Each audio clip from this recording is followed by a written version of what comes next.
Assalamualaikum warahmatullahi wabarakatuh.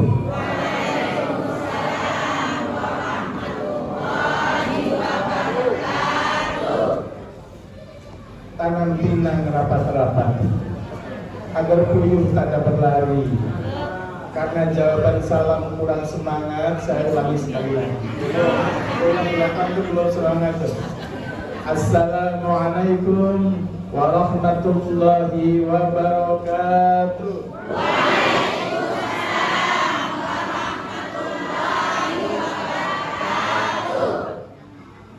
Bismillah, alhamdulillah, alhamdulillah, walhamdulillah, thumma alhamdulillah, wassalatu wassalamu ala rasulillah wa ala alihi wa sahbihi wa mawala. La hawla wa la quwwata illa billah. Qala Allah ta'ala fi kitabil karim, subhanalladzi asra bi'abdihi laylan minal masjidil haram ilal masjidil aqsa al-aya amma ba'd. Hadratul Fadil, para alim, para ulama, para ustadz, para imam, tokoh agama, semuanya yang tidak bisa saya sebutkan satu persatu, semuanya yang kami hormati, kami tandingi. Wabil khusus al-akhol spesial kepada Ainal Karim Fillah, kawan saya, senior saya, beliau Ustaz Fadli, yang saya muliakan, saya banggakan. Beliau ini orangnya energik, gak tahu tuh Bu? Orangnya keras, pendapatannya ya pendapatannya juga ya. Orangnya tuh tegas itu Bu. Kita itu dalam satu kepengurusan dalam FKUB, Forum Komunikasi, Forum Kerukunan Antar Umat Beragama. Beliau wakil ketua 1, saya wakil ketua 2. Saya tuh senangnya dengan beliau kalau ada orang lain agama yang begitu meremehkan Islam, beliau tampil pertama kali. Alhamdulillah, luar biasa. Semoga Allah Subhanahu wa taala mensehatkan selalu kepada beliau. Amin Allahumma. Kepada Bapak Kades yang saya muliakan, semoga Bapak Kades ini benar-benar mencintai rakyatnya dan dicintai oleh rakyat. Amin. Kepada tokoh masyarakat, Bapak RW, Bapak RT, ibu-ibu semuanya, hadirin, hadirat, mukminin, mukminat, muslimin, muslimat, muta'alimin, muta'alimat, ngantuin, wa ngantuat. Ada yang ngantuk Bu? Enggak, alhamdulillah.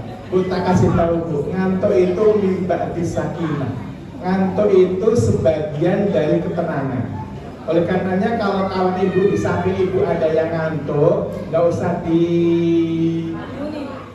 dibangunin, nggak usah disenggol-senggol, biar dia ngantuk sampai tertidur. Nanti kalau dia udah pulas banget tidurnya, kita pulang biar di sini sendirian.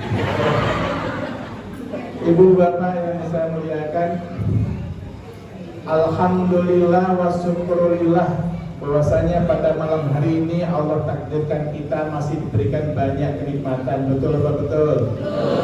Salah satu nikmat Allah yang diberikan kepada kita bahwa pada malam hari ini kita dikumpulkan di tempat yang baik. Betul apa betul? Di tempat yang penuh berkah. Ini luar biasa, Masjid Baitul Atiq ini bersih, rapi, kamar MCK-nya juga bersih.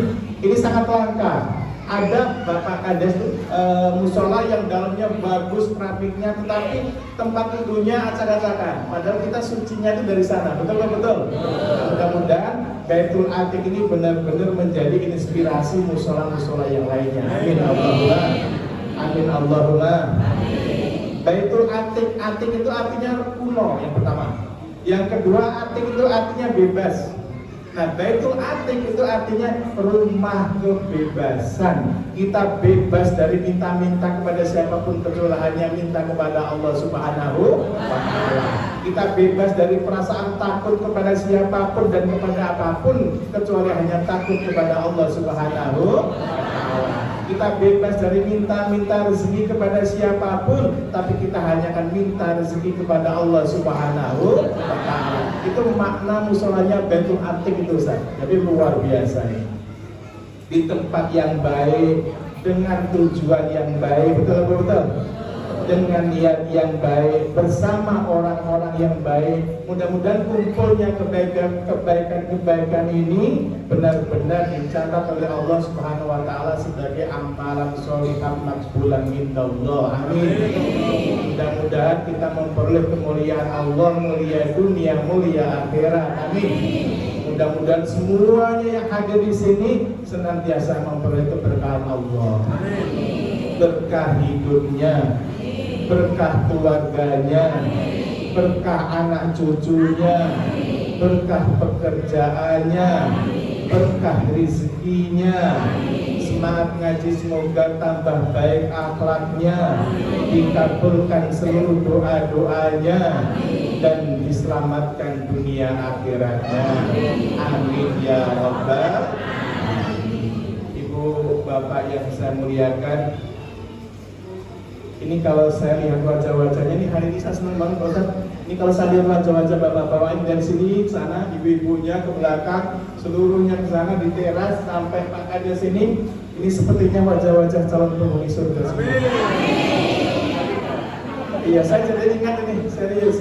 Saya jadi ingat akan sebuah riwayat di mana Rasulullah SAW menyampaikan, Innallaha ta'ala ja'ala bani adama ala thamanin hisalin. Sesungguhnya anak keturunan Adam itu dijadikan oleh Allah menjadi 8 kelompok.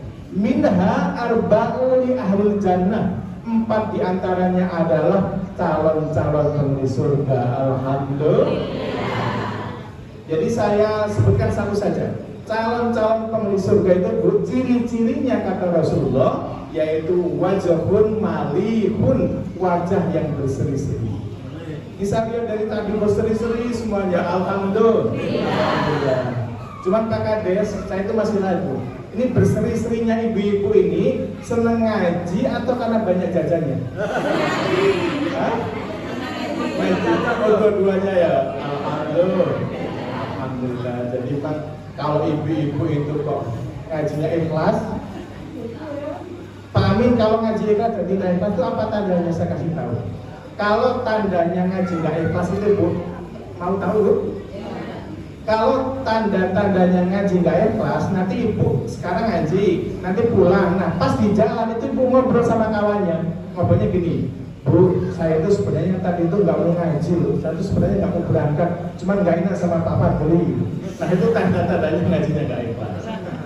Tapi kalau ngajinya ikhlas, ada satu hadis yang luar biasa. Rasulullah menyampaikan kepada Abu Dzar, Ya Abu Dzar, walan tahdua fata'allama ayatan min kitabillah. Wahai Abu Dzar, jikalau kamu pergi ngaji ayatan min kitabillah, satu ayat dari Al-Quran, tadi kita banyak banget ayatnya dibacakan, satu ayat saja, khairum min antusoliya mi'ata rokaatin, lebih baik daripada sholat sunnah 100 rokaat.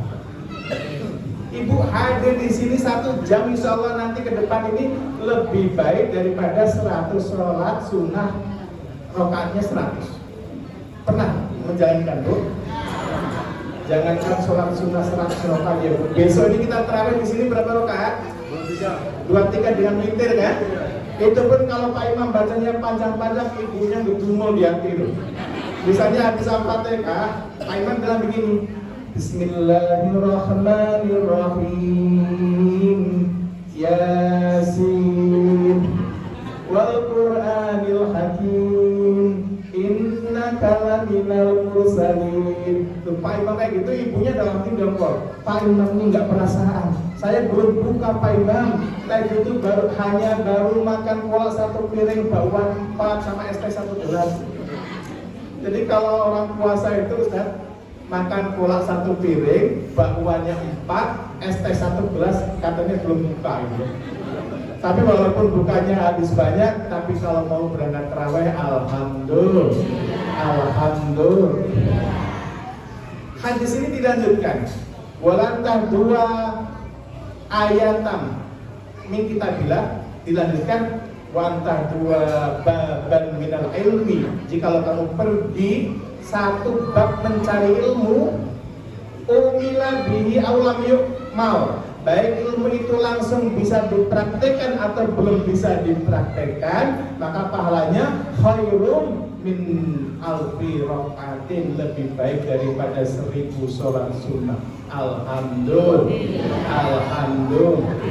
Makanya ada qasidah mengatakan begini, ngaji itu lebih banyak pahalanya, ngaji itu lebih banyak pahalanya dibanding sholat sunnah 1000 rakaatnya, dibanding sholat sunnah 1000 rakaatnya. Shallu ala Nabi Muhammad. Ini Ibu, makanya Ibu bersyukur di sini bisa ngaji, ketemu kawan sehat semuanya. Alhamdulillah. Alhamdulillah. Para ulama itu Bu mengelompokkan nikmat itu ada dua. Berapa Bu? Dua. Nikmat itu ada dua. Satu, nikmat yang dinamakan daf'ul bala. Yang kedua, nikmat yang disebut dengan jalbul manfaat. Nah, ini kita harus syukur semua. Apa nikmat daf'ul bala itu Pak Amin? Nikmat daf'ul bala adalah nikmatnya Allah yang diberikan kepada kita semuanya berupa kita dihindarkan dari musibah. Alhamdulillah. Ibu-ibu pergi ke pasar, pergi ke kebun, pergi ke kantor, pakai sepeda motor, sampai di tujuan selamat, bannya nggak kempes. Ini nikmat apa nikmat? Ini nikmat dinamakan daf'ul bala, harus kita syukuri. Ketika pergi-pergi jauh, jalannya berlubang-lubang, motor bapak itu langsung masuk ke lubang itu, kok kita nggak jatuh? Ini Allah yang menyelamatkan, betul Pak? Betul. Ini nikmat daf'ul bala yang harus kita syukuri. Kita hidup di sungai, hidup di tebu, jauh dari banjir bandang seperti yang kita lihat di medsos-medsos ya, dan di Jawa Timur, Jawa Barat, Jawa Tengah.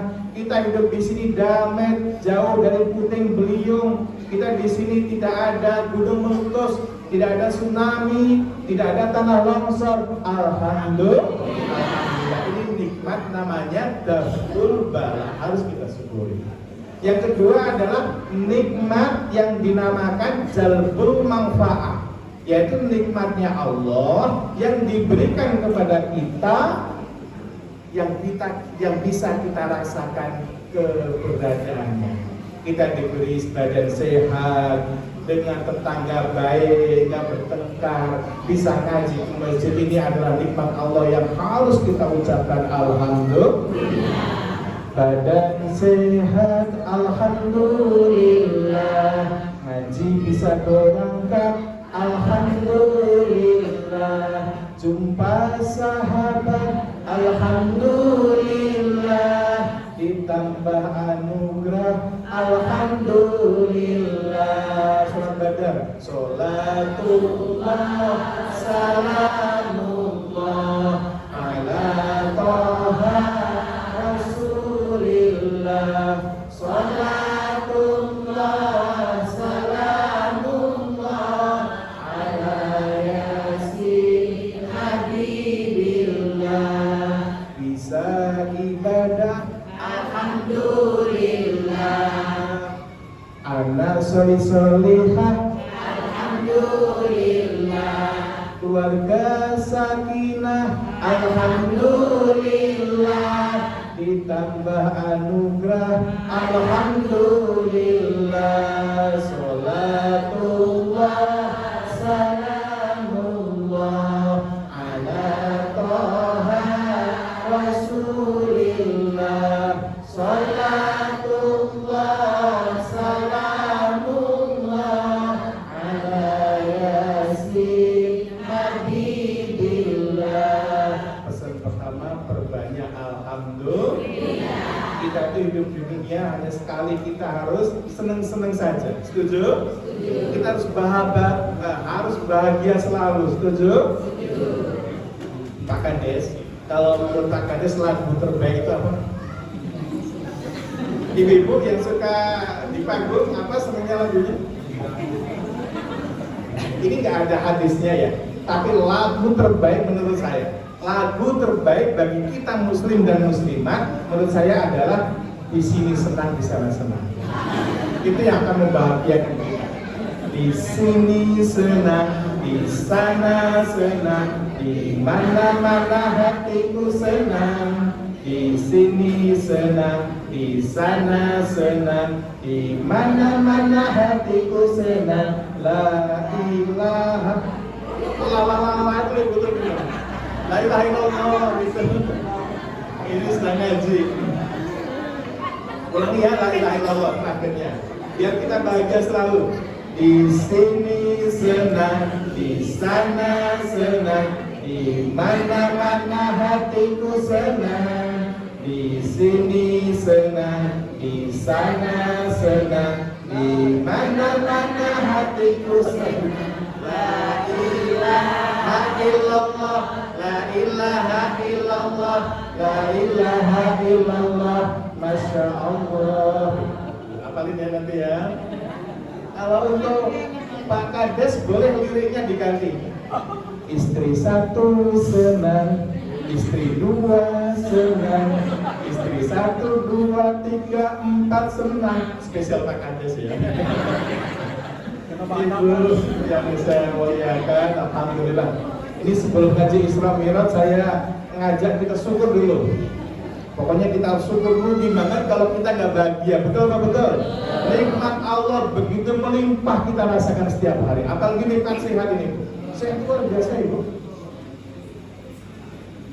Saya pernah baca begini ibu, di Indonesia ini Pak Ustaz, itu ada 3.155 rumah sakit seluruh Indonesia. Ada 3.155 rumah sakit. Ada 10.300 puskesmas. Saya mikir gitu Pak Imam, kalau satu rumah sakit dihuni 100 orang ya, 100 orang saja, kayak misalnya Buku, Sultan Tahan, Tebu itu 100 orang saja tinggal di rumah sakit situ karena sakit, berarti se-Indonesia dikalikan 3.000 saja, itu ketemunya sudah 300.000. Kalau dalam satu puskesmas yang sakit itu 50 orang, ada 10.000 puskesmas lebih itu. Kita kalikan 50 kali 10.000 itu sama dengan 500.000. Itu baru yang di rumah sakit dan puskesmas. Ada yang di rumah rawat jalan, ada yang dirawat di rumah, betul. Ada yang di pengobatan alternatif. Tapi paling sedikit berarti di Indonesia ini hari ini di rumah sakit dan puskesmas itu paling sedikit sedang ada 800.000 orang yang sedang sakit. Semoga Allah sembuhkan semuanya. Nah, ketika hari ini kita bisa hadir di musola Baitul Atiq sehat walafiat, berarti kita itu lebih beruntung dibandingkan dengan 800.000 orang di Indonesia. Alhamdulillah. Sehat itu luar biasa itu. Satu orang yang sehat Bu, itu bisa memiliki 1000 cita-cita, bisa memiliki 1000 keinginan pribadi, keinginan keluarga, keinginan masyarakat, keinginan di kantor, ada keinginan jangka pendek, keinginan jangka menengah, keinginan jangka panjang, itu bisa ribuan. Satu orang sehat bisa punya keinginan berapa Bu? Ribuan keinginan. Sementara ribuan orang yang sekarang tergeletak di rumah sakit, di puskesmas dulu, dia hanya punya satu keinginan saja. Apa keinginannya? Sehat. Betul. Nah, kita ini udah diberi sehat Pak, tanpa minta, tanpa doa, itu Pak Imam. Kita diberi sehat, makanya harus mengucapkan alhamdulillah. Rasulullah SAW itu Ibu, yang kita peringati mau Isra Mi'rajnya itu, kalau beliau menjumpai sesuatu yang beliau sukai, beliau mengatakan alhamdulillahilladzi bi ni'matihi tatimmus shalihat. Segala puji bagi Allah yang dengan nikmatnya kebaikan menjadi sempurna. Tetapi ketika Rasulullah SAW menjumpai sesuatu yang beliau gak suka, Beliau nggak pernah ngeluh. Beliau mengucapkan alhamdulillahi ala kulli hal. Segala puji bagi Allah atas segala kebaikan. Jadi senang, tidak senang, senang, susah, sulit, gampang, Rasulullah tidak pernah mengeluh, senantiasa mengucapkan alhamdulillah, alhamdulillah. Siapa itu luar biasa. Dengan kita punya uang banyak, Bu, kita bisa membeli makanan-makanan yang enak. Betul, betul. Tapi enaknya makan itu nggak bisa dibeli dengan uang. Paham, Bapak? Dengan uang kita bisa membeli makanan enak, tapi enaknya makan, nyamannya makan nggak bisa dibeli dengan uang. Ibu-ibu punya uang, beli es krim itu enak apa enggak? Enak. Tapi kalau ibu diberi sakit gigi sama Allah, nikmatnya es krim nggak ada lagi. Betul. Ini harus kita syukuri. Ibu-ibu punya perkebunan cabai 4 hektar atau berapa meter gitu, berapa puluh meter di belakang rumah ibu, cabainya bagus-bagus, cantik-cantik, nggak ada yang busuk, berbuah semuanya. Tapi ibu diberi sariawan sama Allah, nggak bisa makan sambal. Ibu punya uang banyak, beli sofa yang empuk, pokoknya dia tuh impor, harganya ratusan juta, empuk banget, empuk sekali. Tapi kalau pantat ibu bisulan nggak bisa duduk. Ini saya santai tapi serius. Ini serius banget ini. Kita punya TV besar itu, 70 in bisa beli. Tapi kalau mata kita sakit nggak bisa nonton. Saya pernah ngaji di Bungo itu, Bapak. Itu jamaah itu tanya, Pak Ustadz, saya itu punya datunya tuh marah-marah terus tiap hari. Datunya tuh udah 97 tahun. Kata datunya tuh bilang gini tiap hari tuh, Cung, ini TV-nya tuh kenapa rusak terus, gak dibaiki ini gambarnya nggak jelas, banyak semutnya kayak gini gitu. Kata cucunya tuh, toh ini bukan TV-nya yang rusak, tapi motornya datu yang nggak sehat. Terus gimana tuh kayak gini tuh? Datuk nggak bisa nonton. Sudahlah tuh, besok aku belikan kacamata pembesar. Nah sama cucunya tuh Pak, dibelikan kacamata pembesar. Ketika dipakai kacamatanya, datuknya nggak bisa tidur. Loh kenapa aku nggak bisa tidur Pak Amin? Karena ngelihat cecak dikira buaya. Serba salah Pak kalau nggak sehat itu. Tapi tadi sehat luar biasa, luar biasa. Harus senantiasa kita syukuri alhamdulillah. Ibu yang saya muliakan, kok kita belum mau kenalan? Kalau anaknya udah dikenalin ya, anak saya itu ini, kayak itu.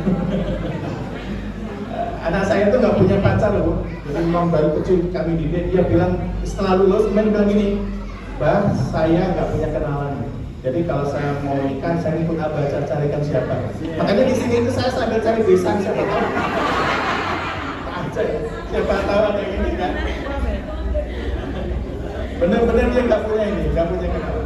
Nah kalau saya ibu, saya istrinya 3, anaknya. Ini anak pertama, ada anak kedua, anak ketiga. Itu istri saya. Tetapi istri saya udah janjian sama saya. Bah, kalau abang mau poligami boleh saja. Ini cerita. Asalkan 3 syaratnya kata istri saya. Apa syaratnya kata istri saya? Dia manggil saya tuh Bang. Bah, syarat yang pertama kalau mau poligami kabari saya, izin ke saya, Bah, bukan izin, tolong kabari saya dan harus yang pertama itu Abah harus lebih cinta kepada ibu bapak saya, biar nggak ibu hati. Sanggup nggak? Saya bilang sanggup.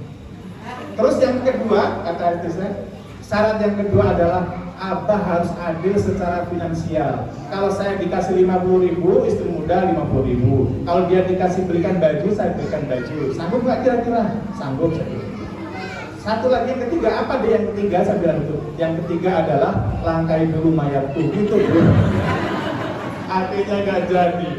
Sama seperti ibu semua ada. Nah ibu yang saya muliakan, alhamdulillah kita bisa hadir. Cuma kalau menurut Ustaz Fadli ini yang namanya poligami nggak usah dibahas panjang lebar ya kan? Yang penting dilakoni aja dah. Kalau Ustaz ini seneng yang satu, kalau lebih dari satu? Satu. Saya juga sama. Istri itu cukup satu aja. Satu di Tebo, satu di Merangin, satu di Jambi, satu di Jakarta. Ini intermezzo, mohon maaf. Ibu bapak yang saya muliakan, jadi kita wajib bersyukur kalau perlu diwiridkan alhamdulillah. Andai kata sesuatu terjadi kepada diri kita dan kita ini menurut kita nggak baik, sebenarnya itu baik. Apapun takdir, ini saya sampaikan, ini penting banget. Apapun takdir yang menimpa kita itu pasti terbaik, walaupun menurut kita ini kelihatannya nggak baik. La yukallifu wahu nafsan illa wus'aha. Allah tidak akan membebani beban di luar kemampuan hambanya. Saya punya kisah Pak. Ini kisah ini luar biasa. Ada tukang beca tahu Ibu? Kalau di sini kan kebanyakan becanya kalau ada tuh pakai motor itu. Ini tukang beca yang sepeda itu Bapak, yang ngayuh. Nah, tukang beca ini Pak, ngayuh beca seharian, dia bilang ini, gitu, capek banget satu hari. Kalau rame dia dapatnya 100.000. Kalau rame. Kalau pas sepi dia, itu paling 40.000, 60.000. Nah, ketika hari Kamis itu ibunya bilang, istrinya itu bilang gini, Pak tadi anak kita Sari yang sedang kuliah itu telepon. Apa kabarnya? Nanti hari Senin itu akan mengadakan atau akan diadakan UTS, ujian tengah semester. Bayarnya 1,5 juta. Bapaknya kaget, 1,5 juta, iya karena kemarin kan bulan kemarin itu nunggak kita gitu. Jadi dirampel, akhirnya 1.500.000. Bapaknya bingung, ini hari Kamis, tinggal Jumat, Sabtu, Ahad, 3 hari. 3 hari kalau becak, kalau rame banget baru dapat berapa Bu? 300 kan? Kalau sepi apalagi?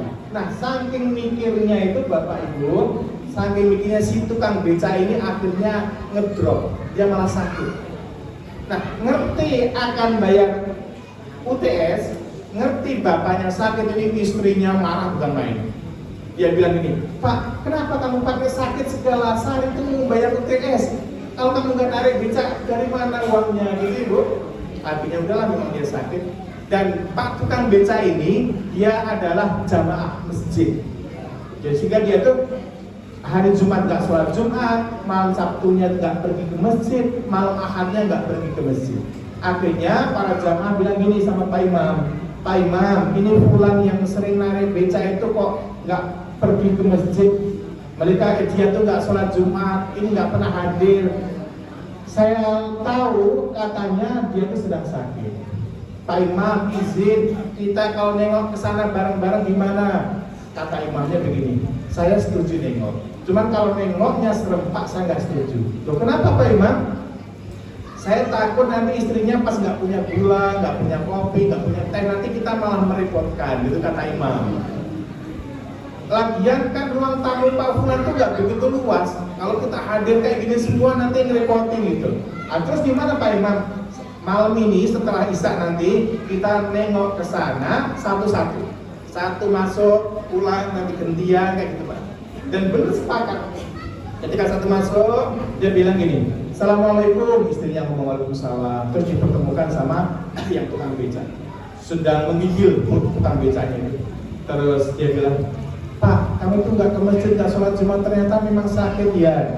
Dia bilang gini, iya. Akhirnya sudah mudah-mudahan cepat sembuh. Yang bawa amplopnya ditaruh di bawah bantal. Dia hanya berapa Bu? Hanya berapa?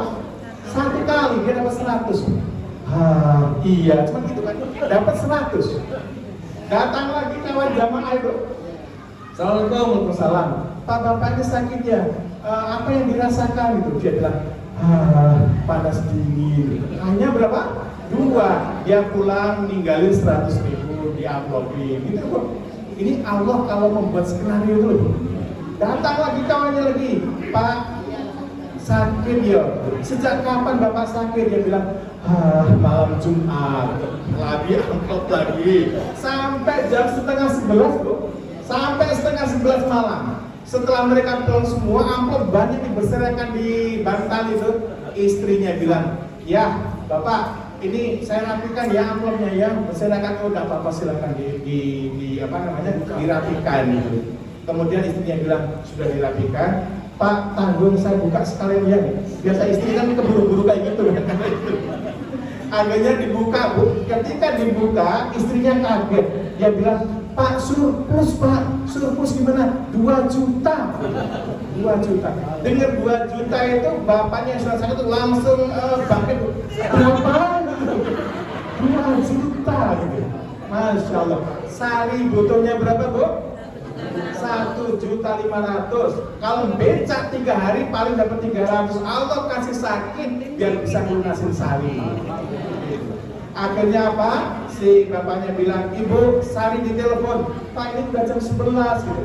Tidak apa-apa, dia belum tidur balik. Akhirnya ditelepon, Sari, iya Ibu, tolong kirim nomor rekeningnya, kita akan transfer dan beri link 1.500.000. Kata Sari begini, Ibu, kata Ibu, Bapak belum punya uang. Ibu belum punya uang, kenapa kok sekarang sudah ada?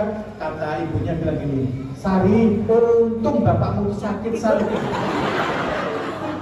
Untung bapakmu sakit. Kalau nggak sakit, Anda bisa bayar. Untung bapakmu malah surplus gitu. Kamu butuh 1.500.000, bapaknya gara-gara sakit dapat 2 juta. Alhamdulillah. Jadi kalau pas ada masalah, ibu yakin itu terbaik bagi kita. Betul? Setuju? Alhamdulillah. Kemudian kita mulai Isra Mi'raj ya. Bu, tadi belum mulai loh Isra Mi'rajnya. Itu baru ekstra. Kita mulai Isra Mi'raj pelan-pelan. Bismillahirrahmanirrahim. Isra Mi'raj itu terjadi 2 tahun sebelum hijrah. Jadi periodenya masih periode Mekah. Isra itu artinya berjalan di malam hari. Berasal dari kata asra yusri isra'an. Berarti berjalan di malam hari. Kalau Mi'raj itu artinya tangga. Ini kalau ya ini yang kalau kita dari Kairo ya tahu ya sorof gitu ya. Kalau di pesantren itu diajarkan akar katanya Mi'raj itu akroja. Akroja yu'riju urujan wa makrojan fa huwa arijun wa daka makrujun. Akrij la ta'rij makrojun mi'rajun. Mi'raj itu tangga. Isra apa artinya, Bu? Perjalanan di malam hari. Kalau Mi'raj artinya tangga. Ini secara lugatan, secara bahasa. Artinya apa? Kalau bapak-bapak itu di sini sholat isya, kemudian pulang ke rumah, sampai pulang ke rumah ibunya bilang gini, Pak, saya tuh besok mau masak pagi-pagi ini yang habis subuh. Terus kenapa memangnya gas ini habis, Pak? Loh, kenapa masaknya harus pagi-pagi ini habis subuh? Besok itu tetangga kita kan punya hajat, mau walimahan gitu, mau sunatan. Kalau saya mau masak pagi, nanti setelah selesai saya langsung ke sana, langsung bantu-bantu. Bantu-bantu itu kalau di sini apa namanya? Bantu-bantu ya, bantu-bantu itu. Pak, tolong Pak, gasnya ditukar. Akhirnya Bapak dari masjid sampai rumah, ambil kontak motor, nyetar motor, pergi ke tukang gas, nukar gas. Itu namanya Isra. Isra. Itu secara ini biar gampang semua. Nah kemudian sampai di rumah habis beli gas itu, hujan turun.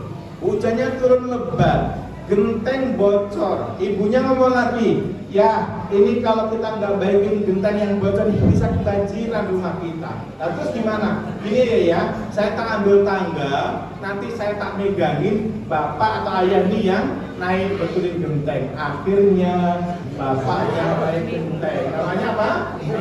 Oh, itu benar itu secara bahasa. Kalau Pak Kades bilang, Pak, tadi malam kemana saja ada rapat RT? Nggak hadir, saya aja hadir di rapat RT. Bapak bilang, tadi malam saya Isra Mi'raj. Boleh gitu, sah-sah saja secara bahasa. Kalau secara istilah adalah Isra itu adalah karena al-Isra'u kana bil jasadi wa ruhi, perjalanan Nabi dengan jasad dan ruh. Kemudian dengan sengaja, sadar, tidak mimpi nih. Minal Masjidil Haram, minal Masjidil Aqsa, dari Masjidil Haram ke Masjidil Aqsa. Ini yang jadi menggegerkan manusia itu ini sebenarnya. Dia itu berjasad wa ruh. Nabi itu dengan jasad dan ruh. Kalau hanya ruhnya saja, kalau hanya mimpi semua orang bisa naik ke langit. Betul. Nabi nggak mimpi gitu, serius dengan jasadnya. Makanya dulu ketika Isra Mi'raj, pulang Isra Mi'raj, banyak orang-orang yang tadinya sudah beriman kembali murtad, kembali jadi kafir lagi. Yang kafir kembali lebih kenceng kekafirannya. Naudzubillah min. Ada yang datang kepada Nabi, ada yang datang kepada Abu Bakar, orang Quraisy. Namanya Nadir bin Haris, menemui Abu Bakar. Abu Bakar, apakah kamu percaya apa yang diomongkan Muhammad? Abu Bakar percaya. Qala, na'am, ya saya percaya. Abu Bakar, apakah kamu percaya bahwa Muhammad itu katanya telah pergi dari Masjidil Haram ke Masjidil Aqsa di Palestina, hanya ditempuh seperempat malam saja? Apakah kamu percaya? Kata Abu Bakar, na'am, saya percaya. Gila Abu Bakar, gitu. Kamu lebih gila dari Muhammad. Kamu itu kan pernah ke sana. Kita sering ke Palestina. Palestina Mekah itu, Bu, jalannya itu 1.500 kilo. Kalau dari Sumeh kita misalnya mau ke Yogyakarta, itu baru lewat lintas timur, lewat Jambi, lewat Palembang, Lampung sampai ke titik nol Jogja, itu berjarak 1.365 kilo. Belum nyampe 1.500. Artinya Mekah ke Palestina itu lebih jauh daripada sini Jogja. Abu Bakar, bosok kamu percaya begitu saja gitu? Kita pernah ke sana. Kalau kita dari Masjidil Haram ke Masjidil Aqsa naik unta itu 40 hari baru nyampe, belum kembali sini lagi 40 hari. Kalau untanya nggak sehat, untanya sering istirahat, bisa 50 hari. Masa Muhammad cuma seperempat malam? Kata Abu Bakar, iya. Kalau memang yang ngomong Muhammad, saya langsung percaya. Bahkan lebih jauh daripada itu. Dari dunia barat sampai dunia timur ditempuh dalam waktu 1 jam, saya Abu Bakar percaya. Jangankan itu, saya tuh mempercayai Muhammad, kabar dari langit itu saya percaya. Wahyu dari Allah itu saya percaya. Apalagi cuma seperti itu saya percaya. Makanya Abu Bakar dinamakan As-Siddiq. Ini asal usul penamaan Abu Bakar As-Siddiq. Artinya orang yang pertama-tama membenarkan peristiwa Isra Mi'raj. Apa pelajarannya bagi kita yang hidup di zaman modern ini, Ibu Bapak? Yang pertama, kalau tadi syukur, ini pelajaran Isra. Yang pertama adalah kita harus beriman seperti imannya Abu Bakar. Apapun berita yang datang dari Allah, apapun yang datang dari Nabi, kita wajib percaya 100%. Setuju? Asalkan yang ngendika Muhammad, asalkan yang dawuh itu Allah, kita wajib percaya. Kalau di luar dua ini kita boleh nggak percaya. Misalnya menteri-menteri di Jakarta itu ngomong kayak gini, kita nggak percaya, boleh aja nggak apa-apa itu. Ibu-ibu dengan saya ini, saya nggak percaya dengan Pak Amin itu, saya paling percayanya 40% aja, nggak apa-apa, nggak dosa kan gitu. Tapi kalau yang sudah berbicara Al-Quran, yang sudah berbicara adalah Nabi, wajib percaya gitu. Misalnya Nabi mengatakan, saya tanya dulu, sepakat Ibu? Kalau Nabi ngendiko, Nabi dawuh, Nabi bersabda, percaya, setuju? Contoh, Nabi mengatakan seorang perempuan yang sudah sampai haid gitu ya, maka dia tidak boleh terlihat kecuali ila wajhuha, kecuali wajahnya, wayadaha, dan tangannya sampai ke pergelangan tangan. Jadi kata Nabi, kalau sudah sampai haid, ibu-ibu, anak-anak semuanya sudah balik, yang boleh nampak hanya wajahnya dan telapak tangan. Percaya apa tidak? Percaya 100%. Dilaksanakan. Ya iya, dilaksanakan. Ya Allah, Pak Imam, saya senang banget. Serius, Pak Fadli, saya senang kali di sini, Masya Allah. Ini pakai kerudung, ini kan melaksanakan semua nih perintah Nabi itu. Kerudungnya bagus-bagus, cantik-cantik kayak gini. Ada kerudungnya yang hitam, ada merah, ada krem, ada coklat, ada yang bunga-bunga, ada kerudungnya yang hijau, ada yang sekali bayar, ada yang 2 kali bayar, ada yang 3 kali bayar. Ini Jadi kalau ibu kayak gini semuanya itu nanti kalau ibu meninggal akan dijadikan ratunya bidadari di surga. Masya Allah.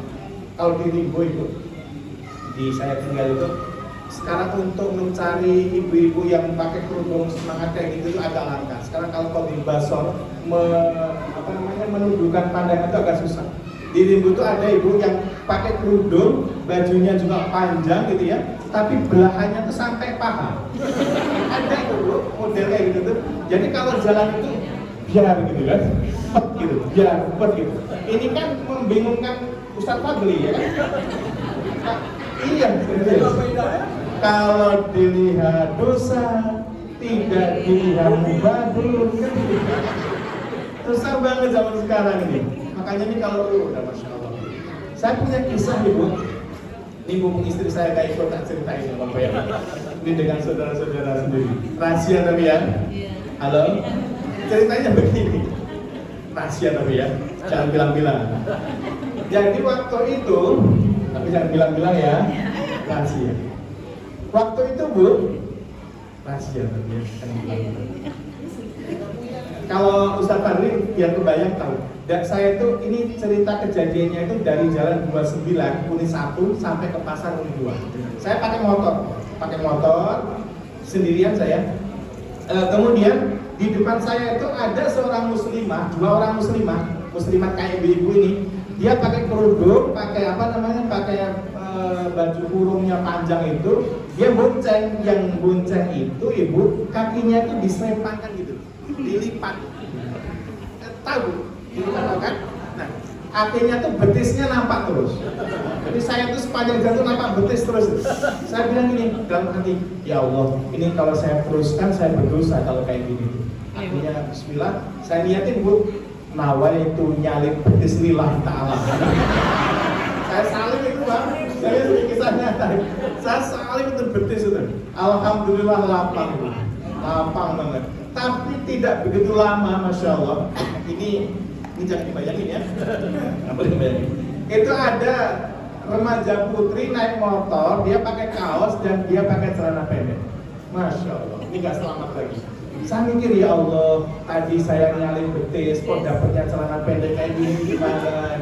Akhirnya saya tekadkan hati, ini nggak boleh, ini dosa.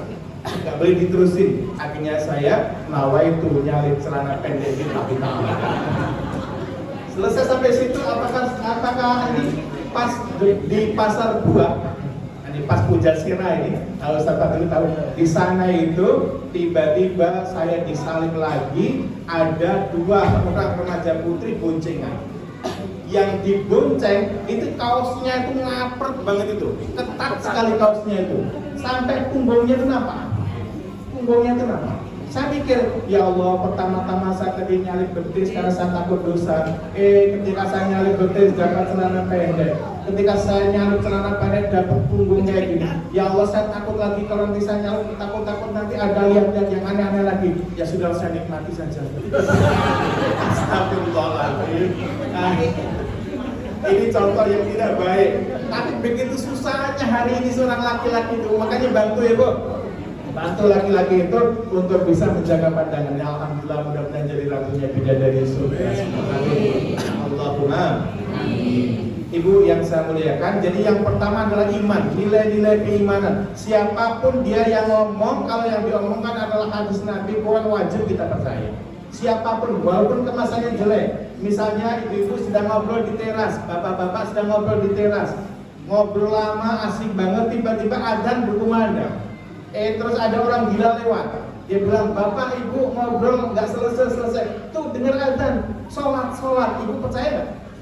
Percaya walaupun yang ngomong orang gila, karena ini adalah sebuah kebenaran. Misalnya ibu ada di sini yang ngomong gini, saya tuh nggak suka dengan telur ayam itu, walaupun di dada, di ceplok, di mata sapi, aku nggak suka. Loh, kenapa? Karena telur ayam itu kan keluarnya dari bubur ayam, nggak enak. Kalau ibu bilang telur ayam nggak enak, bukan telur ayamnya nggak enak, tapi lidah ibu yang sakit, ya kan? Keluar dari apapun gitu, keluar dari orang-orang hina sekalipun, dari anak kecil, kalau itu kebenaran kita harus percaya, sepakat? Dan kebatilan itu kebatilan. walaupun disampaikan oleh tokoh-tokoh nasional sekalipun. Ini beberapa waktu yang lalu kalau ibu bapak ingat di TV itu ada orang mengatakan begini, jenderal itu mengatakan, sudahlah jangan fanatik, semua agama itu benar, semua agama itu baik, semua agama itu akan masuk ke surga. Ini bagus apa bagus? Enggak bagus. Jadi ya, alhamdulillah itu udah modern. Kalau mengatakan semua agama baik titik sampai di situ itu enggak benar. Yang benar adalah semua agama baik, menurut keyakinannya masing-masing. Saya menjadi kalau ditanya Pak Amin, apa agama yang paling benar? Saya Islam. Loh, terus saya Kristen, Hindu, Buddha gimana Pak Amin? Saya nggak ngurusin. Saya ngurusin yang Islam aja. Betul nggak betul? Karena pendeta juga kayak gitu. Yang paling benar adalah Kristen, kan gitu. Islam nggak ngurusin, sama kita kayak gitu. Jadi kalau ada orang mengatakan semua agama baik, itu tidak boleh kita ikutin, walaupun yang menyampaikan tokoh nasional, walaupun yang menyampaikan itu luar biasa tokoh internasional bahkan. Kalau ada orang ini bagi bapak-bapak, bagi kita semua yang sudah tua ini, orang mengatakan semua agama benar, ini nggak apa-apa, nggak ngefek. Tapi bagi anak-anak muda kita, bagi remaja-remaja yang keimanannya masih labil, ini bahaya banget. Dia bisa aja akhirnya karena didoktrin semua agama baik, dia kalau Desember ikut Natalan, Rojab ikut Isra Mi'raj, Waisak dia ikut Waisak, ketika Nyepi ikutan Nyepi, Maulid Nabi ikutan Maulid. Ketika ditanya, Jung, kenapa kamu kok ikut semuanya kayak gitu? Dia bilang apa? Loh, semua agama kan bagus. Bahaya nggak? Itu namanya nggak punya prinsip. Kalau dalam sayuran yang nggak punya prinsip itu apa Ibu? Ada sayuran nggak punya prinsip, apa namanya? Tauge. Tauge itu nggak punya prinsip, kemana-mana ikut aja. Orang bikin pical tauge, ikut. Orang bikin soto tauge, ikut. Orang bikin bakwan kadang-kadang tauge, ikut. Orang bikin nasi rawon tauge, ikut. Orang bikin ketoprak tauge, ikut. Tauge itu nggak punya prinsip, makanya tauge itu bengkok semua, Bu. Nggak ada tauge lurus tuh memang. Kalau percaya Ibu besok ke pasar beli tauge, ditaruh di sini 2 kilo, cari yang nggak bengkok nggak ada. Nah, orang kalau Singkawa nggak boleh bermental tauge, harus tegas sekali la ilaha illallah selamanya sampai mati, tetap la ilaha illallah. Inilah yang akan menyelamatkan kita. Paham Ibu? Iman inilah yang akan menyelamatkan kita. Walaupun siapapun kalau nggak beriman itu nggak bisa selamat. Contoh Ibu, ini biar Ibu paham.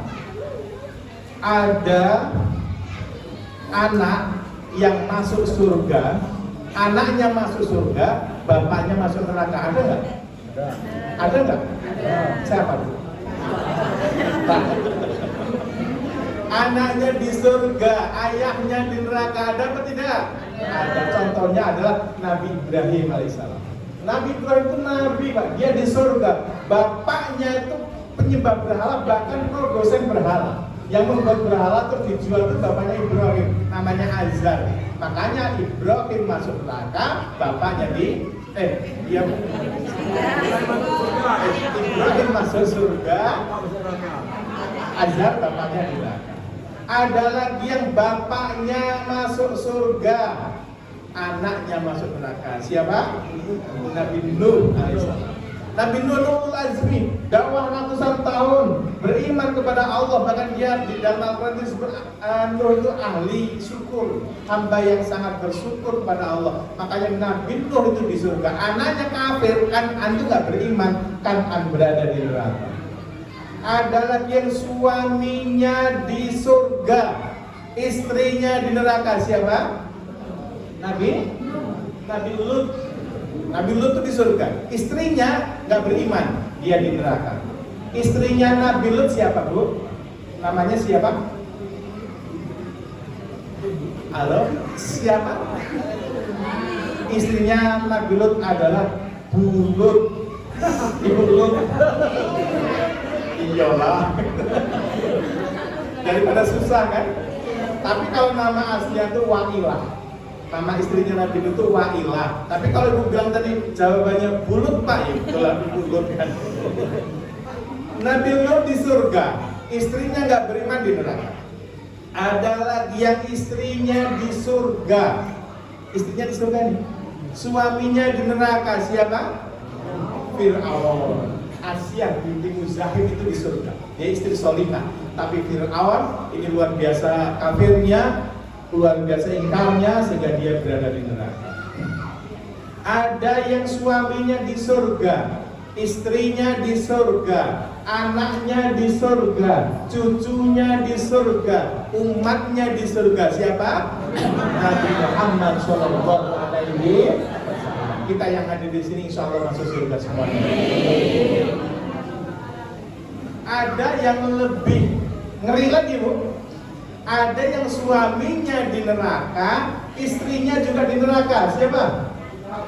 Abu Lahab. Abu Lahab. Siapa nama istrinya Abu Lahab?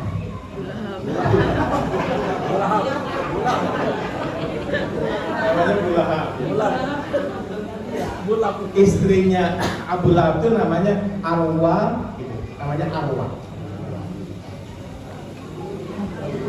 Kalau julukannya namanya Ummul Jamil.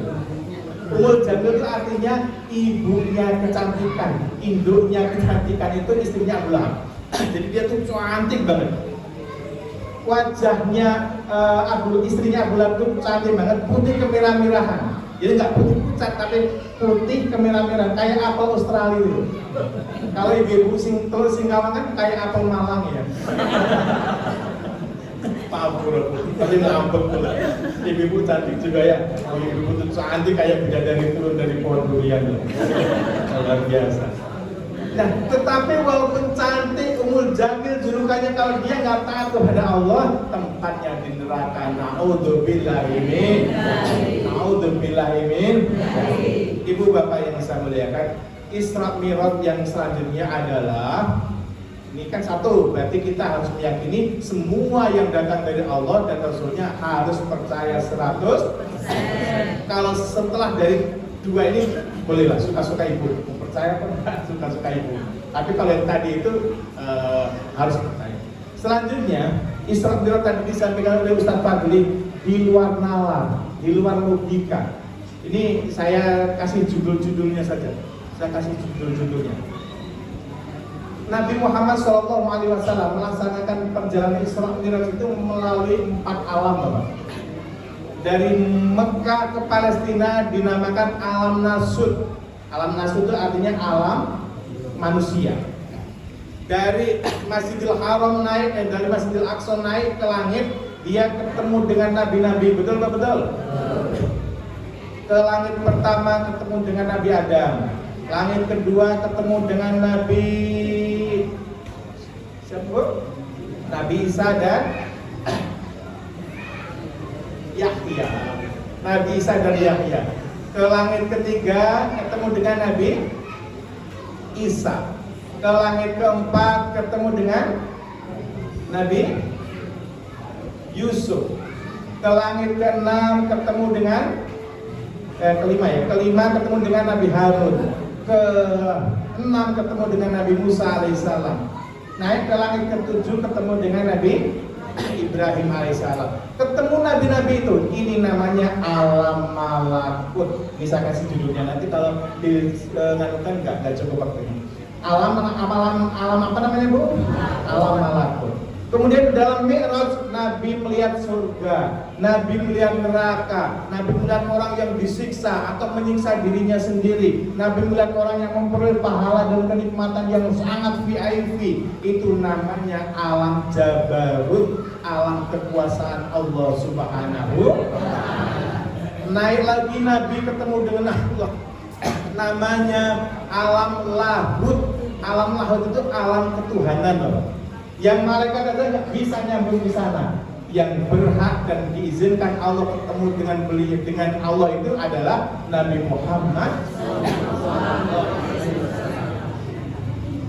Izin minum ya Bu. Selamat menyaksikan.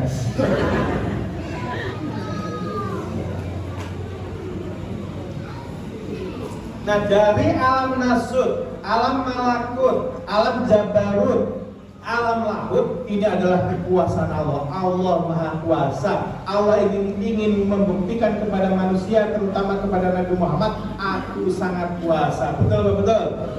Betul apa betul? Makanya Ibu, pelajarannya apa buat kita hari ini? Kita meyakini bahwa kita nggak kuasa, Allah kuasa. Betul betul? Makanya kalau Ibu ada masalah, ada problem, nggak usah baperan, nggak usah bingung, dekat saja kepada Allah Subhanahu wa Ta'ala, selesai.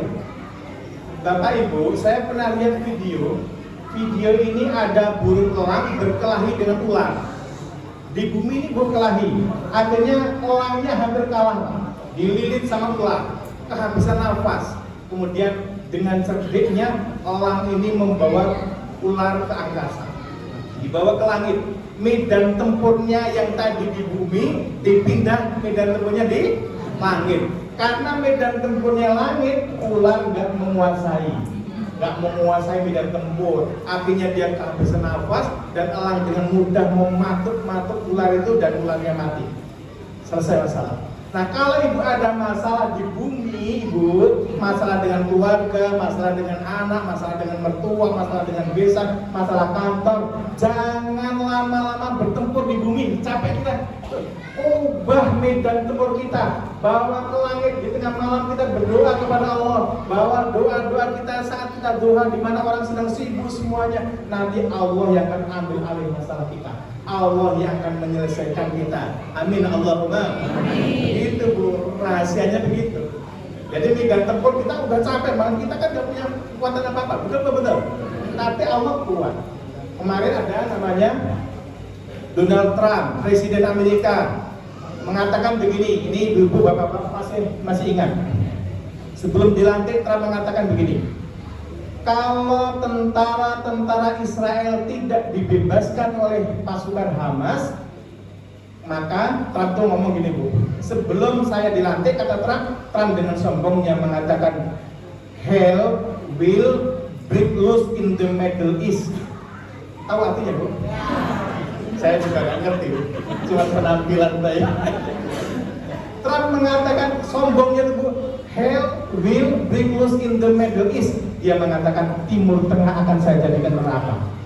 Neraka akan pecah di Timur Tengah. Tapi apa yang terjadi? Justru Los Angeles yang jadi neraka. Betul. Habis Allah hanya mendatangkan dua pasukannya, satu api, dua angin, itu aja. Kalau sudah berkendak itu, nggak boleh sombong, betul? Nggak boleh sombong. Sekarang udah sampai ke New York. Amerika itu membantu Israel untuk memerangi Gaza itu Ibu, dia habis 290 triliun. Itu kalau dibelikan channel semua banjir 290 triliun. Tapi sekejap Allah berkuasa, dibakar itu Los Angeles. Sekarang kerugian Amerika sudah mencapai 4.200 triliun Ibu. Allah Akbar, Allah Maha Besar, Allah Maha Kuasa. Nah, kita kalau ada masalah, jangankan masalah kita, Allah gampang banget Ibu. Saya dulu ketika di pesantren, Bu, kiai saya bilang gini, Min, kalau kamu hanya sekedar pengen buah pisang, nggak usah nanam pisang.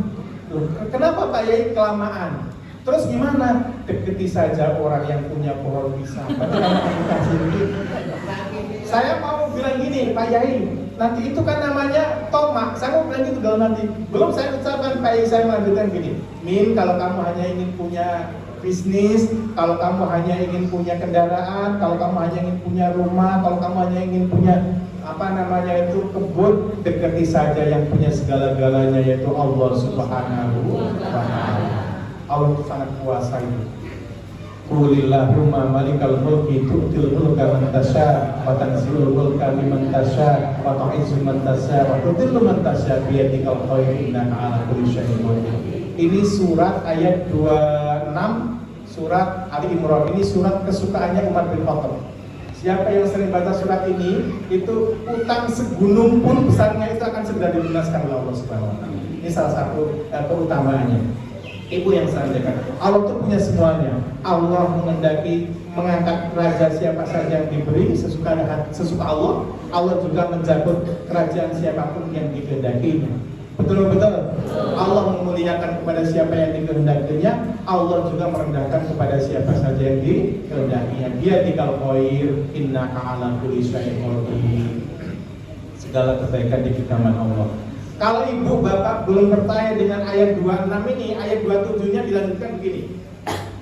Tulijul laila bin nahari wa tulijul nahara fil lail wa tukhrijul hayya minal mayyit wa tukhrijul mayyita minal hayy wa tarzuqu man tasya'u bi ghairi hisab. Ibu yang saya muliakan, Allah itu memasukkan malam ke dalam siang aja bisa. Malam ini gelap gulita, besok jadi terang benderang, Allah mampu. Betul. Tadi siang terang benderang, sekarang jadi gelap gulita karena malam, Allah bisa. Apalagi kalau hanya menyembuhkan penyakit-penyakit kita, gampang banget bagi Allah Subhanahu wa taala. Betul. Allah mematikan orang yang hidup mampu, menghidupkan orang yang mati juga bisa. Apalagi kalau hanya menyarutkan hutang-hutang kita, gampang banget bagi Allah Subhanahu wa taala. Yang penting kita perbaiki niat kita, pantaskan diri kita dan selalu mendekat kepada Allah Subhanahu wa taala. Kalau kita ada masalah, santai aja. Nih, berdasarkan Isra Mi'raj, yakin Allah punya kuasa. Betul. Ibu, Bu, Pak Sabadri, kalau di kampung saya itu, kalau dipanggil itu kok diem saja, Bu. Tapi matanya melotot. Dipanggil diem aja, matanya melotot, itu namanya ikan asin. Itu di kampung di sana, Pak. Bu, ya. Takut dikatakan ikan asin. Ibu yang saya muliakan, saya tanya nih, kalau ibu punya sumur nih, sumurnya dalam banget, udah 15 meter, udah 20 meter, terus kemaraunya lama, nggak hujan tuh lama banget, pokoknya lama banget, akhirnya airnya sampai habis, didalemin lagi, nggak muncul juga airnya, udah habis kering kerontang. Itu saya tanya ibu, kalau ibu punya sumur seperti itu, airnya sudah habis, padahal sumurnya sudah dalam, itu tanda-tandanya apa? Halo? Ya, karena nggak ada hujan, akhirnya kering, Bu. Itu tanda-tandanya apa? Halo ibu yang sebelah sini, punya sumur, kemarau panjang sampai airnya habis, nggak ada airnya sama sekali. Itu tanda-tandanya, Bu. Ya sudah, Bu, biar cepat. Jawabannya begini, Bu. Kalau punya sumur sudah dalam, didalemin terus dalemin tapi tetap airnya habis karena saking kemaraunya, itu tanda-tandanya adalah hujan akan segera turun. Tidak ada kemarau yang terus-menerus berkepanjangan, nggak ada. Gitu Ibu. Tidak ada masalah yang tidak selesai. Tidak ada malam yang gelap gulita terus-menerus. Tidak ada hujan yang tidak reda. Tidak ada badai yang tidak berlalu. Betul apa betul? Bahkan malam ini, Bu, tadi kan maghrib udah gelap, terus semakin gelap, isya gelap, sekarang gelap, nanti gelap lagi, sampai segelap-gelapnya nanti. Kalau sudah segelap-gelapnya apa yang terjadi, Bu? Fajar, betul kan? Fajar kalau sudah gelap tangan. Artinya apa? Pelajarannya Ibu Bapak, kalau kita punya masalah, makin hari makin berat banget, ya Allah, tolong ya Allah, berat banget, tambah berat lagi. Tanda-tandanya apa, Bu? Akan selesai masalahnya, pasti ada solusi. Gak mungkin ya kan? Gak mungkin gak ada solusi itu, Pak. Ini Isra Mi'raj kalau di Astagfirullahaladzim, jamnya udah lama banget. Ini sholatnya belum, kita lanjut atau besok undang lagi aja? Oh, sudah jam segini, gimana nih? Saya tanya lanjut. Ya? Lanjut. Terus, Bu? Terus? Itu menghina namanya. Ini Ustaz bukan komentar. Terus 5 menit ya, Bu. Nah, kita bahas kilas judul-judulnya. Sholat. Sebenarnya masih ada banyak hikmahnya. Kita langsung sholat, kata Ustaz tadi. Sholat itu, Ibu, adalah sebuah kewajiban yang harus kita laksanakan. Apapun kejadiannya, tetap harus sholat. Sepohon kayu daunnya rimbun, lebat bunganya serta bunganya, walaupun hidup 1000 tahun, kalau tak sembahyang apa gunanya? Walaupun hidup 1000 tahun, kalau tak sembahyang apa gunanya? Wajib sembahyang bagi muslimin 5 waktu yang telah ditentukan. Jangan kita tinggalkan, karena itu perintah Tuhan. Jangan kita tinggalkan, karena itu perintah Tuhan. Itu pertama, sholat wajib, dan waktunya sudah ditentukan. Tadi udah dibahas sama Ustaz Fadli. Tidak ada waktu sholat yang membuat pekerjaan kita terbengkalai, tidak ada. Kita cek misalnya, sholat duhur itu jam berapa, Bu? Tengah hari ya? Tengah hari itu, Bu, apapun agamanya, entah Kristen, Hindu, Buddha, atau dia orang Malaysia, orang Filipina, orang Jepang, orang Inggris, kalau tengah hari itu waktunya istirahat. Betul.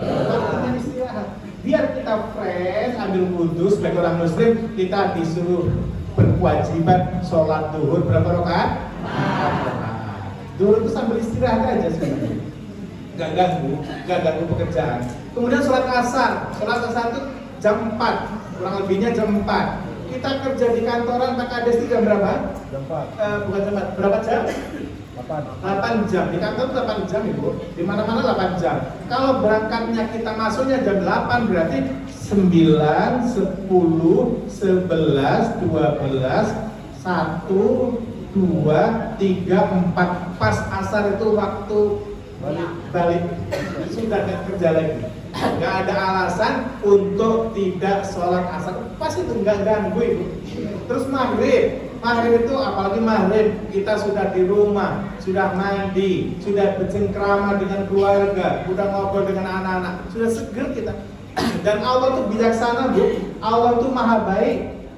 Allah tahu kita capek dari pagi sampai sore bekerja. Allah ngerti dari pagi sampai sore kita silaturahim, kita ngapain macam-macam, capek banget, lelah, betul Pak, betul. Makanya maghrib disyariatkan oleh Allah 3 rakaat saja. Yang baik apa coba Allah? Allah tuh baik banget, ngerti deh kondisi kita tuh tahu. Kemudian Isya ini waktunya misalnya Ibu agak capek tuh, mau nanti saja lah gitu. Itu masih boleh. Isya tuh hampir menjelang fajar tuh boleh.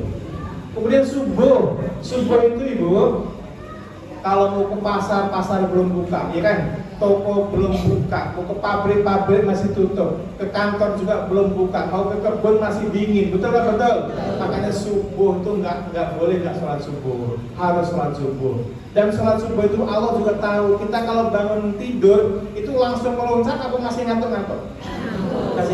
Masih ngantuk antara ngantuk dan kepingin bangun tuh, kalau bahasanya Teluk Singkawang apa namanya Pak?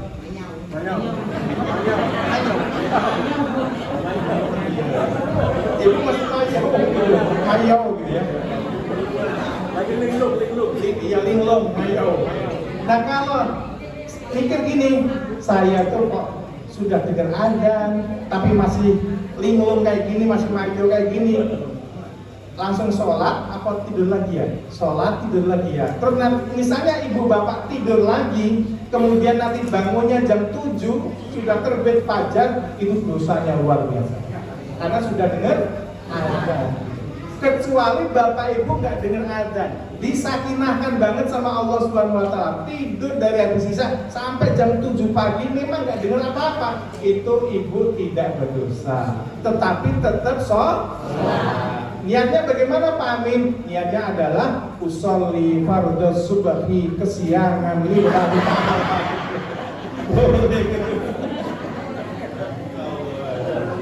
Ya maksudnya qadha gitu, nanti dikira aliran sesat qadha lillahi ta'ala. Tapi intinya harus sholat gitu. Bu, saya tanya, kalau di Tebing ada orang yang bisa angkat besi kayak gini Bu?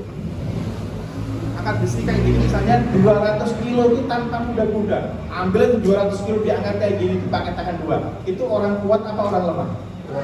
Kuat menurut kita kan? Orang bisa angkat besi 200 kilo langsung diangkat kayak gitu tanpa kuda-kuda berarti dia kuat. Tapi yang bisa angkat besi 200 kilo tanpa kuda-kuda itu Bapak Ibu, kalau dia ngangkat kedua tangannya untuk takbiratul ihram nggak mampu, itu lemah di hadapan Allah Subhanahu wa taala. Itu orang yang lemah. Ada tentara gagah perkasa itu pakaiannya loreng, pegangannya bedil gitu ya, senjata gitu, tapi kalau dia nggak bisa sholat subuh, dia tentara lemah. Kalau ada polisi, sininya balonnya 3 gitu ya. Kalau waktu subuh dia nggak bisa menyingkirkan selimutnya untuk melaksanakan sholat subuh, itu polisi-polisi lemah yang tidak bisa diandalkan untuk menjaga NKRI. Betul? Ini Bu kok jadi tetangga gitu? Itu kayak gitu itu. Jadi orang kuat itu adalah orang yang mampu sholat, syukur-syukur ke masjid. Tapi kalau belum bisa ke masjid, ini saya menyampaikan ya, kalau memang belum bisa banget ke masjid, tetap sholat. Gimana Bu? Ibu ditanggung nih di kebun, udahlah ambil aja sajadah, bawa sajadah. Sholat di kebun boleh, sah, bagus. Di pasar juga boleh, di ruko juga boleh, kantor juga boleh. Yang penting sholat 5 waktu. Kalau ibu sholatnya di masjid, bapak sholatnya di masjid, ini luar biasa. Orang yang sholat di masjid ibu bapak itu tidak akan pernah miskin. Serius. Karena dia masuknya saja itu ada doanya. Dia masuknya doanya masuk masjid apa? Rabbi firli apa barok, minta kepada Allah agar kita dibukakan abwa barokmatik. Abwa itu artinya pintu-pintu. Kalau satu pintu namanya babun, 2 pintu babani, beberapa pintu abwab barokmatik. Bukakan saya beberapa pintu dari rahmat Engkau ya Allah. Rahmat Allah itu adalah rezeki. Kalau kita mau keluar, Allahumma inni as'aluka min fadlik, ya Allah, sesungguhnya saya as'aluka minta kepadamu min fadlik, dari karunia-karuniamu. Fadlik itu adalah rezeki. Insya Allah tidak akan rezeki. Makanya bapak-bapaknya kita dorong ke sini. Jangan sampai kita nyadap 2 hektar kuat ke masjid paling berapa langkah nggak mampu. Hari ini nggak boleh kayak gitu, insya Allah ya Pak ya. Kita usahakan semangat semuanya pergi ke masjid untuk menunaikan sholat 5 waktu, subuh nanti ditambah dan sebagainya. Ibu bapak yang sampaikan banyak, astagfirullahaladzim, banyak yang akan saya sampaikan, cuma nanti ibu misalnya enggak rusak. Enggak rusak, karena ada 9 bukan di sini, itu jadinya benar tuh. Iya ibu. Lanjut. Ya. Terakhir Ibu, sebelum doa kita izinkan saya baca pantun terlebih dahulu, setuju Bu? Boleh? Sebagai kenang-kenangan, anggaplah itu jam 10:04. Udah malam ya Bu? 10:04, berarti pantunnya gini, 10:04. Ikan sepat dicampur ayam 10/4, memang sudah malam. Itu namanya Allah gitu ya Bu. Tes ya. Ikan sepat dicampur ayam 10/4, memang sudah malam. Allah. Daging ayam dimasak gulai karena sudah malam, ngajinya selesai. Daging ayam dimasak gulai karena sudah malam, ngajinya selesai. Rabbana sholatullah salamullah ala toha rasulillah, sholatullah salamullah Habibillah, ana yasin Habibillah. Sekali lagi, sholatullah salamullah ala toha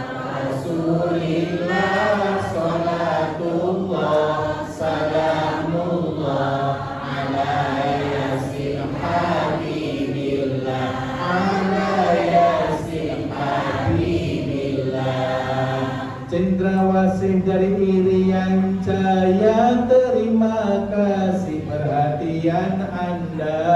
Allah, Allah, Allah. Cendrawasih dari Irian Jaya, terima kasih perhatian Anda. Allah, Allah, Allah. Seorang mu'alaf baca Al-Quran, mohon seorang mu'alaf baca Al-Quran, segala khilaf mohon dimaafkan. Seorang mu'alaf baca Al-Quran, segala khilaf mohon dimaafkan.